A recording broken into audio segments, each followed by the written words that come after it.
Matagumpay na idinaos ang ika-31 National Crime Prevention Week na may temang pinalakas na pamahalaang lokal para sa ligtas na pamayanan, pagpapatibay ng mga programa sa pag-iwas ng krimen sa ilalim ng Community and Service-Oriented Policing System na ginanap sa Gamu Community Center, Barangay District 1, Gamu Isabela noong ikatlong araw ng Setyembre taong kasalukuyan. Pinangunahan ito ng Police Regional Office 2 sa pamumuno ni Police Brigadier General Roy B. Parena, Regional Director, kasama ang Gamu Police Station sa pamumuno ni Police Major Louis J. T. Felipe, katuwang ang Regional Community Affairs and Development Division na pinangungunahan ni Police Major Baby Rose P. Kahulaw at Police Captain Terence Tig Tomas. Layo ng programa na palakasin ang ugnayan ng pamahalaang lokal at kapulisan sa pagpapanatili ng ligtas at mapayapang pamayanan. Dinaluhan ito ng mahigit 70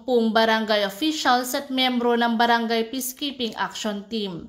Sa kanyang mensahe, binigyang diin ni Police Major Felipe ang kahalagahan ng pagtutulungan ng komunidad at kapulisan upang labanan ang kriminalidad at isulong ang kaayusan. Ibinahagi naman ni Police Major Kahulaw ang mahahalagang batas na nagproprotekta sa mga kababaihan at kabataan. Sa pamamagitan ng ganitong aktibidad, pinatitibay ng PNP ang kanilang suporta sa mga programang pangkapayapaan at pangkatarungan.